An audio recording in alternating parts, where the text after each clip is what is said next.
அன்பு நண்பர்களுக்கு வணக்கம். பழமொழி 400 பதிவேற்றம் 139 பாடல் 137 நட்பில் விளக்கம் என்பதிலே 3வது பாடல். அது பாப்பு கொடியார்க்கு பால்மேனியான் போல தாக்கி அமரருள் தலை பெய்யார் போக்கி வழியராய் நட்டார்க்கு மாதவம் செய்வாரே கழிவிழா தோல் ஏற்றுவார்.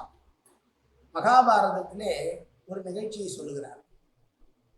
மகாபாரத போரிலே தான் ஈடுபடுவதில்லை என்று பலராமன் ஒதுங்கி விடுகிறார். கண்ணனும் தான் ஆயுதம் ஏந்த மாட்டேன் என்று சொல்லிதான் பாண்டவர்கள் பக்கம் நிற்கிறார். தன்னுடைய தம்பி ஒரு பக்கமும் துரியோதனன் தனக்கு நண்பனாகவும் சீடனாகவும் இருப்பதனால் அவன் பக்கம் இருந்து போரிட விரும்பாமல் பலராமன் போரில் இருந்து சென்று விடுகிறார். போர் முடிவிட்டு எல்லோரும் இறந்த பின்னால் துரியோதனுடைய இறப்பிற்கு செய்ய வேண்டிய ஈமக்கிரைகளை பலராமன் செய்வதை இகழ்ந்து பேசுகிறது இந்த பாடல். உயிரோடு இருக்கும்போது அவனுக்கு போரிலே உதவி செய்யாமல் அவன் இறந்ததற்கு பின்னால் அவனுக்கு ஈம சடங்குகள் செய்வதற்கு பலராமன் வந்ததை போல என்று சொல்லி, நட்போடு இருப்பவர்கள் துன்பப்படுகிற போது அவர்கள் துன்பத்தை போக்காமல் அவர்கள் மறைந்ததற்கு பின்னால் அவர்களுக்கு அஞ்சலி செலுத்துவதால் என்ன பயன், அப்படிப்பட்டவர்கள் கீழ் மக்களோடு ஒப்பார்கள் என்று சொல்லுகிற பாடல். கழிந்த விழா என்று சொல்லுகிறார்.